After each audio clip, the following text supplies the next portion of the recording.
কাজ উনি যখন নতুন জয়েন করলেন ওনাদের ব্রাঞ্চেই আরেকজন বিহারি সম্প্রদায়ের লোক উনি পেয়েছেন এবং একটা কুকুর মরে পড়ে আছে।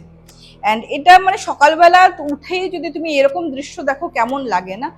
তো বলছে যে ওর হাজব্যান্ডকে ডাকলো, ইঁদুরের আওয়াজও শুনি না, ইঁদুরকে দেখিও না, জ্যান্ত ইঁদুর দেখি না, মৃত ইঁদুর কোত্থেকে আসে।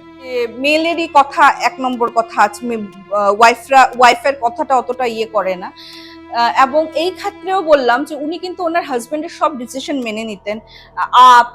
আপ জেসা বলোগে ভেসাই। ওর জন্যই আমি বললাম, যখন ঘর দেখেছি ওনার হাজবেন্ডের, যখন ওই বাড়িতে আসার পর ওনার কি ড্রাস্টিক চেঞ্জ বলো তো। উনি মুখে মুখে তর্ক করেন, ঝগড়া করেন হাজবেন্ডের সঙ্গে, তু তালাক করে। এই তো হাজবেন্ড ওয়াইফের প্রবলেম চলছে। সবচেয়ে থেকে বেশি ভয়ঙ্কর যদি কারোর সঙ্গে শুরু হয়েছে বাচ্চাদের সঙ্গে, আর প্রথম কিন্তু এদের টার্গেট হয়েছে ছোট বাচ্চা, 5-6 বছরের বাচ্চা মেয়েটা। একদিন কি হয়েছে, রাত্রেবেলা ওরা 3 ভাই বোন একই রুমে ঘুমায়, প্রচন্ড বাচ্চা মেয়েটা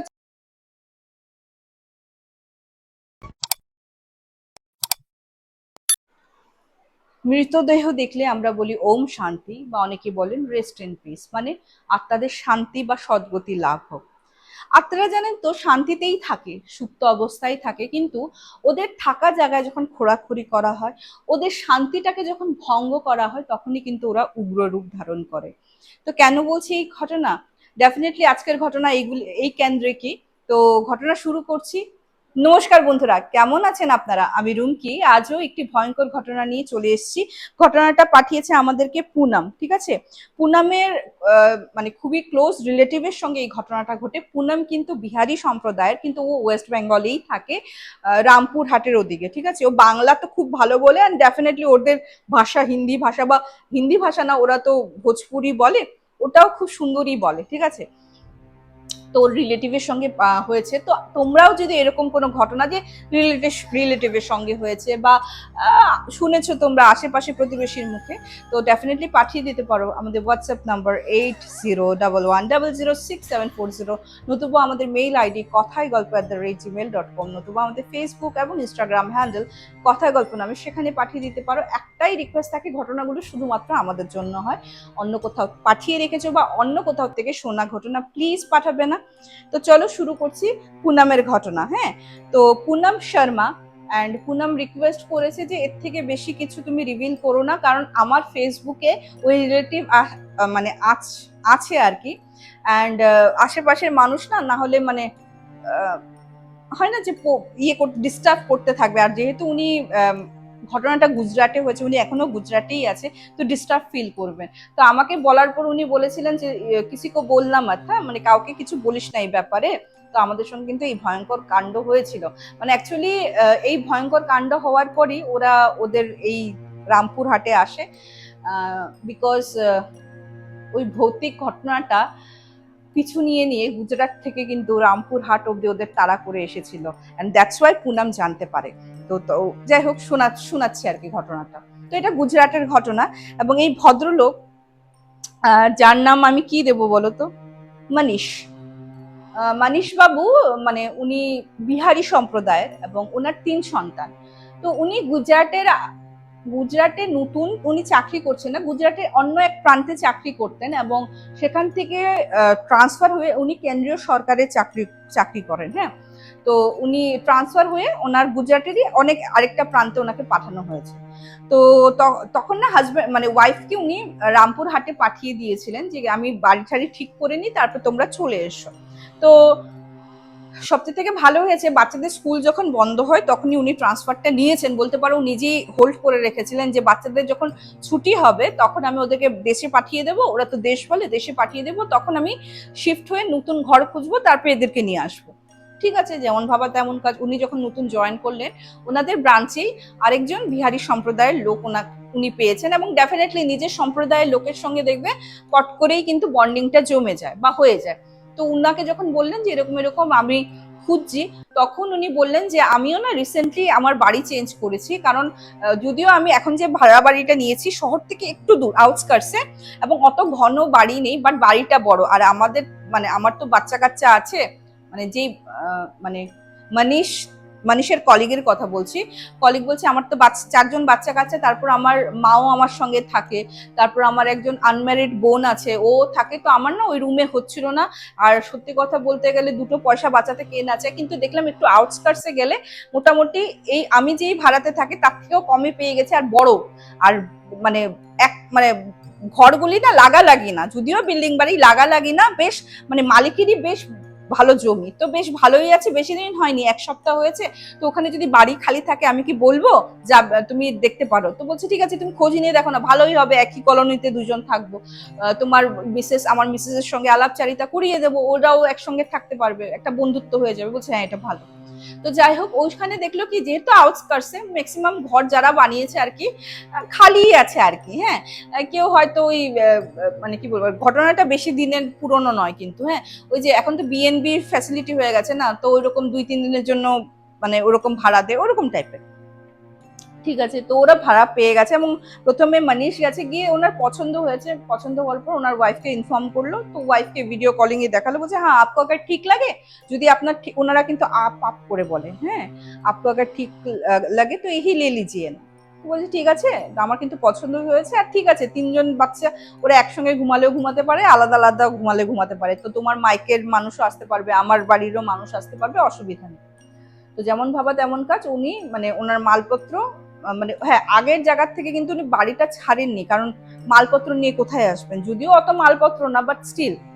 তো উনি অফিস থেকে কয়েকদিনের ছুটি নিয়ে ওই আগের জায়গায় যে এখানে ভাড়া থাকতেন ওখানে সব মালপত্র তোমার ওই প্যাকার্স এন্ড মুভার্সকে দিয়ে আনিয়ে, তো মোটামুটি মানে ওনার ওয়াইফ এসে আসলেই আনপ্যাক করবেন আর কি। তো ওরকম ভাবে আর কি উনি যতটুকু পারেন করেছেন না, যতটুকু পারেননি ওয়াইফ আসলে করবেন। তো ওই দৌড়ান মানে ওয়াইফও চলে এসছে। ঠিক আছে, ওয়াইফেরও খুব ভালো লেগেছে, যেহেতু বেশ বড় বাড়ি, গাছগাছালিও প্রচুর আছে, অ্যান্ড বেশ ভালোই লেগেছে, একদম পুরো শহর থেকে একটু দূরে হলেও খুব সুন্দর আর কি, পরিবেশটা খুব সুন্দর, অত মানে ঘিঞ্জিও না। তো যাই হোক, উনি ওনার ওয়াইফ আসার পর ওনার কিন্তু 3 ছেলে মেয়ে, বাচ্চা সবার ছোট মেয়ে, মানে ওপরে 2 ছেলে, তারপর মেয়ের বয়স তখন কত, হার্ডলি 5 না 6। তো ওরা যখন এসে মানে ভদ্রমহিলা সকালবেলা উঠে যেমন ওই আঙ্গান একটু পরিষ্কার করেন, আঙ্গান মানে উঠানটা ঝাড়ু দিচ্ছেন, ঝাড়ু দিতে দিতে দেখে মেইন গেটের ঠিক ওই মেইন গেটের কাছেই একটা কুকুর মরে পড়ে আছে। অ্যান্ড এটা মানে সকালবেলা উঠেই যদি তুমি এরকম দৃশ্য দেখো কেমন লাগে না। তো বলছে যে ওর হাজব্যান্ডকে ডাক দিল, দেখিয়ে তো কে হোগা, তো বলছে ঠিক আছে, ওই যখন ওই মানে যারা কাচরা কালেক্ট করতে আসে ওনাদেরকে বললেই হবে, মিউনিসিপ্যালিটি থেকে যারা আসে, তো ওদেরকে একটু টাকা দিয়ে ওই জিনিসটা পরিষ্কার করিয়ে নিয়েছে। কিন্তু এটা তো প্রথম দিনের কথা বললাম, কিন্তু এটাই প্রথম দিন, কিন্তু এটা শেষ দিন নয়। প্রত্যেক দিনই সকালবেলা, এখন সেদিন তো রাস্তায় পেয়েছে, কাক মরা দেখতো উঠানে, বা কোনো না কোনো শালিক পাখি। ইনফ্যাক্ট এই ঘরটা কিন্তু খালিই ছিল, ওদের আমি বললাম বেশি আসবাবপত্র ছিল না। এত ইঁদুর, প্রত্যেক দিন 3টা 4টা 5টা করে ইঁদুর, মৃত ইঁদুর। কিন্তু ভদ্রমহিলা বলছেন যে আমি যখন মানে এই ঘরে এত মানে 6 দিন ধরেই আছি, আমি কিন্তু ইঁদুর দেখিই না, কিন্তু রাত্রে রাত্রে ইঁদুর মরে পড়ে থাকে কি করে, ইঁদুরের আওয়াজও শুনি না, ইঁদুরকে দেখিও না, জ্যান্ত ইঁদুর দেখি না, মৃত ইঁদুর কোত্থেকে আসে। তো যাই হোক, এই প্রবলেমগুলি কিন্তু শুরু হয়ে গেছিল। হ্যাঁ, তো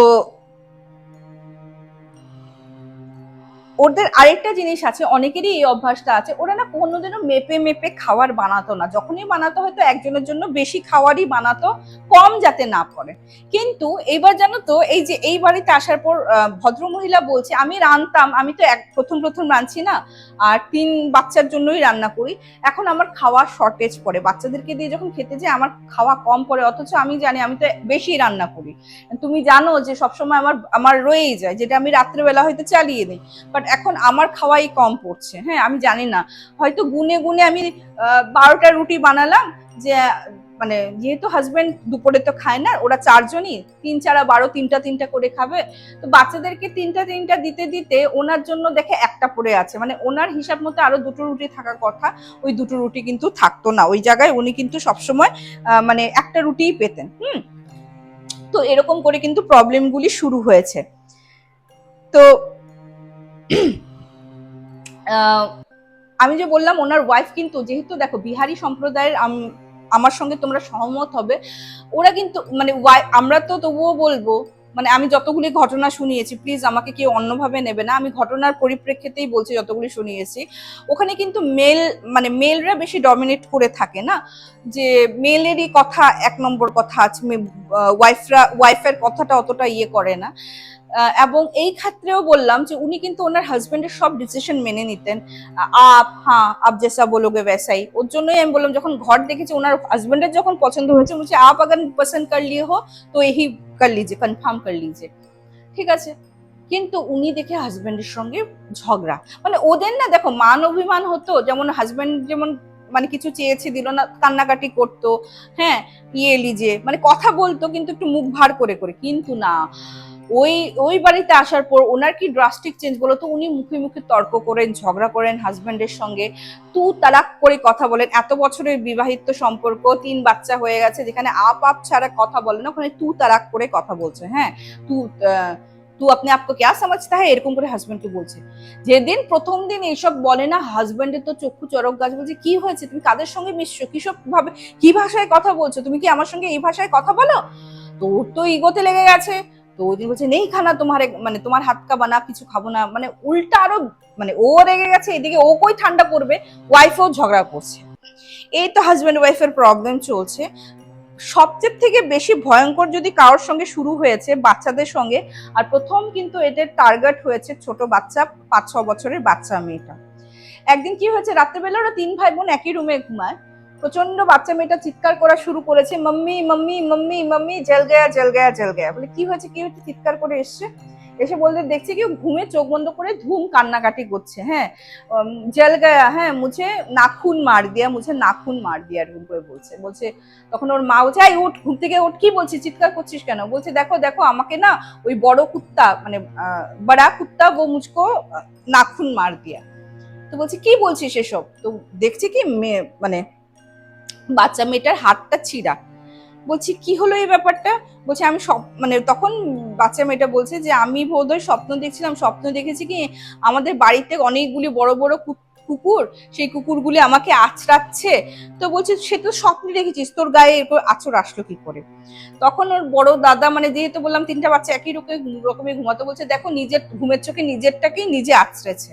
পরের দিন তো এটা নখ পুরো ট্রিম করে দিয়েছে মা, হ্যাঁ যে আর এরকম না হয়। কিন্তু এই জিনিসগুলি কিন্তু আরো বাদবাকি দুটো ছেলের সঙ্গেও হওয়া শুরু করলো, ওরাও রাত্রে এরকম ভয়ঙ্কর স্বপ্ন দেখতো, এবং ওদের গায়ে কিন্তু এরকম আঁচড়ের দাগ। একদিন মা কি করেছে, যেহেতু ওরা ভয় পায়, মা উঠে উঠে গিয়ে দেখতো হ্যাঁ কি হচ্ছে না হচ্ছে। একদিন মা দেখে না প্রচন্ড অবাক হয়ে গেছে, যেহেতু বাচ্চাগুলির সঙ্গে এরকম প্রবলেম হচ্ছে, তো ওরা না একটা 0 পাওয়ারের লাইট জ্বালিয়ে রাখতো ওই রুমে। মাটা না দেখছে কি বাচ্চাগুলি ও করছে, আর নিজের হাতে নিজে এরকম স্ক্র্যাচ করছে। তো বা তো চিৎকার করে করছে এই তুম লোক খুদ সে ক্যা কর রে হো, আর তারপর বলবি যে কে, মানে কে করেছে, নিজে করে উল্টা পুল্টা নাম নিচ্ছিস, তোদের এগুলি কে শিখিয়েছে? ভয় পেয়ে গেছে। তো তখন তোমার হাজবেন্ডকে ডাক দিয়েছে, তো হাজবেন্ড বলছে যে তুম লোক ক্যা কর রে হো ইয়ে সব, হ্যাঁ। তারপর না ওদের ভয় ঢুকে গেছে, যেহেতু তখন না ওই গেমগুলি খুব ইয়েতে এসেছিল, মনে আছে ওই যে বাচ্চাদেরকে তো আলতু ফালতু গেমগুলি, যে এইসব ইনফ্যাক্ট অনেক বাচ্চা মারাও গেছে, বুঝতে পারছো ওই গেমগুলি যে এসেছিল ডাউনলোড করে খেলতে হয়, মানে আমি না নাম নিতেও চাইছি না বাবা, কেউ সার্চও যাতে না করে। তো ওরা ভাবছে ওইগুলি গেম খেলছে না তো, ওইগুলিতে কেউ ইনস্ট্রাকশন দিচ্ছে না তো। তারপর যাই হোক, যদিও ওদের পার্সোনাল মোবাইল ছিল না, ওদের দুজনের মোবাইল দেখলো যে ওরকম কোনো গেম ডাউনলোড করা হয়েছে কিনা, বলছে না ওরকম কোনো গেম ডাউনলোড করা হয়নি, তাহলে এরকম প্রবলেম হচ্ছে কেন? একদিন না তোমার ওর মা দুপুরবেলা বাচ্চারা এসছে খাওয়া দিচ্ছে, ওর ছোট মেয়েটা দেখছে খাচ্ছে না, থম মেরে বসে আছে, বলছে क्या हुआ तुम, तू खा क्यों नहीं रही है? তো বলছে मम्मी एक बात बतानी थी आपको। বলছে क्या है बताओ। তো বলছে আমার ঘরে না একটা কুবড়ান, মানে হিন্দিতে কুবজ, মানে ওই ঝুঁকে যে ইয়ে হয় না, কুজ হয় যে, ওটা বলছে এক মানে कुपटन माने औरत है मेरे यहाँ पे जो बहुत बूढ़ी है, और ना वो मेरे पलंग के वहां पे इर्द गिर्द घूमते रहती है, মানে চারিদিকে ঘোরাফেরা করে। তো এই কথা বলার সঙ্গে সঙ্গে বাচ্চা আরো দুটো যে ছেলে, মানে ওর দাদারা বলছে যে মাম্মি ও তো এই বুড়িকে দেখে আমরা অন্য অন্য অবয়ব, এরকম বলছে। তারপর এটাও বলেছে যে আমি তো জানোয়ারের অবয়বও দেখেছি, হ্যাঁ ছায়া দেখেছি, বাট আমার ঘরে কিন্তু কোনো জানোয়ার ছিল না। कभी लगता है कि कुत्ता दिख रहा हो, कभी लगता है कि बिल्ली देख रहा हो, कभी लगता है कि वो एक सांप का रूप ले लिया है, এরকম করে বলছে। তো বলছে কি মুশকিল হলো ব্যাপারটা। ওই দৌরান তোমার ওর হাজবেন্ড আর কি ফোন করেছেন, মনীষ ফোন করেছে ওনার ওয়াইফকে যে তুম লোক ঠিক হো না। বলছে হ্যাঁ, কাহে আপ পুছ রে হো, এরকম কেন জিজ্ঞেস করছো। বলছে না, আমিও বাড়ি দেখছি, আমরা এই ঘরটা ছেড়ে দেবো। বলছে क्यों, एक महीना भी तो नहीं हुआ और आप बोल रहे थे कि 1 साल के पहले हम लोग छोड़ नहीं सकते, ऐसा ही एग्रीमेंट में हुआ है। তো বলছে যে হ্যাঁ বলেছে, এক বছরের আগে ছেড়ে দিলে 2 মাসের যে বাকায়া বা অ্যাডভান্স দিয়েছে ওটা দেবে না, কিন্তু আমার জান আগে না ইয়ে আগে। বলছে ऐसा काहे बोल रहे हो। বলছে मैं आके बताता हूँ।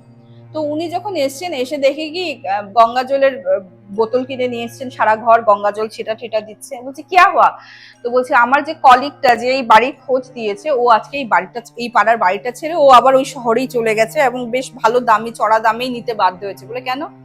বলছে যে ও জানতো না বলেই ও এসেছে এবং আমাকেও বলেছে এই পাড়াটা ভালো নেই, বাড়িটা নাকি ভুতিয়া, এটা নাকি কবরস্থানের, আগে নাকি এটা এখানে শামশান না কবরস্থান ছিল এবং এখানে নানা রকম ভৌতিক ক্রিয়াকলাপ হয়, ওদের বাড়িতেও হয়। তুমি যেটা মেহসুস করছো, তুমি যেটা আমার সঙ্গে এত বছর আমরা ঘর করছি, কোনোদিনও আমাকে তুমি তু তারাক করে কথা বলেনি, তুমি আমাকে আপ আপ করে বলতে, ওই জায়গায় তুমি আমাকে কিভাবে ইনসাল্ট করছো।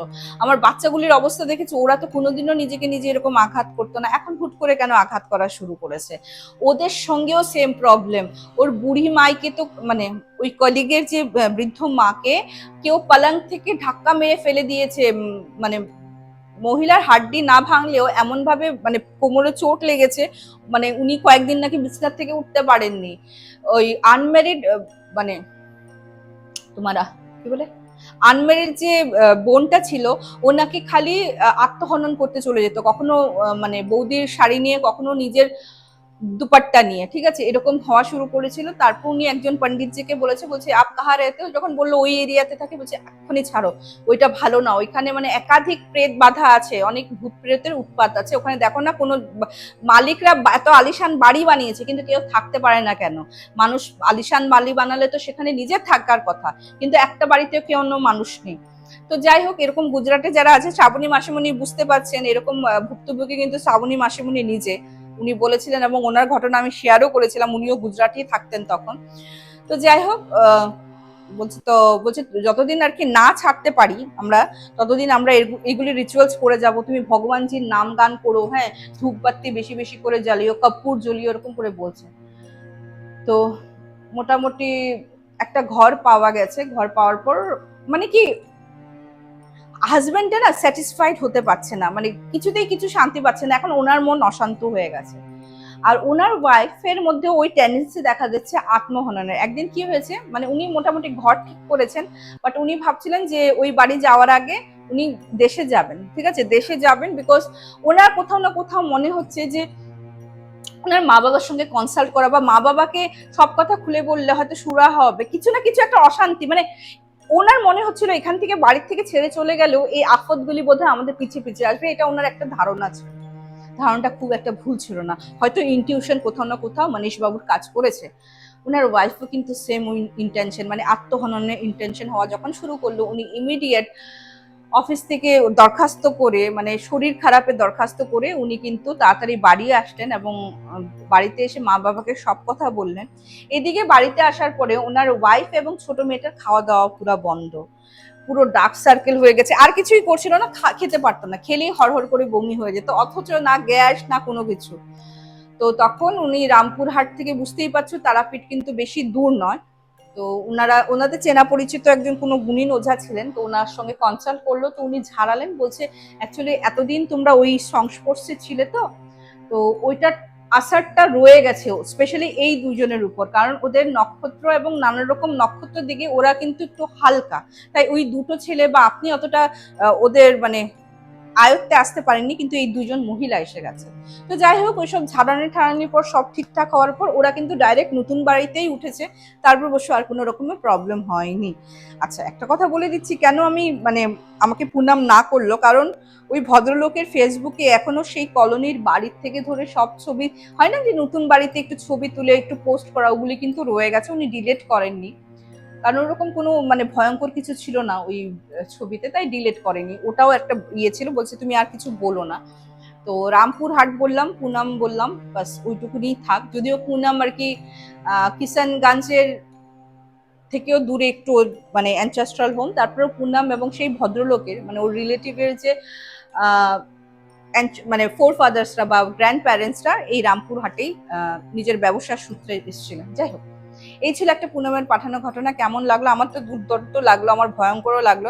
মানে ওয়েস্ট বেঙ্গল আসামের ঘটনা তো অহরহ শোনাই, বাট অনেকদিন পরে গুজরাটের ঘটনা এবং একটু আগেই পুরীর মানে উটির ঘটনাও শুট করলাম হন্টেড হোটেলের। তো সত্যি প্রচন্ড ভালো লাগলো। তোমাদের কেমন লাগলো ফিডব্যাক দিতে ভুলো না, এবং জীবনের 1001 গল্প দেখতে ভুলো না। আরেকটা কথা যেটা সবসময় বলি, কথায় গল্প ভূতের আড্ডা স্টেশন, আমরা কিন্তু কোনো রকমের অন্ধবিশ্বাস বা কুসংস্কারকে প্রশ্রয় দেই না। ঘটনাগুলোকে যদি বিশ্বাসযোগ্য বলে মনে না হয় সেক্ষেত্রে প্লিজ গল্প ভেবে নিয়ে নেবেন, কারণ আমাদের প্রধান উদ্দেশ্য আপনাদের ছোটবেলার যে নস্টালজিক ফিলিং হতো গল্প শুনে সেটাই ফিরিয়ে দেওয়ার, এইটুকুনি। আর প্রতি মঙ্গল এবং শনিবার ঠিক রাত 8টায় চলে আসি আমি লাইভে। আড্ডা দিতে হলে চলে আসবেন, ডেফিনেটলি অনেক ভয়ঙ্কর ভূতের ঘটনাও থাকে। অ্যান্ড বৃহস্পতিবার ঠিক রাত 8টায় চলে আসে এপিসোড। তো আজকে এপিসোড বন্ধুগণ আমি এখানে শেষ করছি, খুব তাড়াতাড়ি দেখা হবে। Till then bye bye, see you soon, নমস্কার।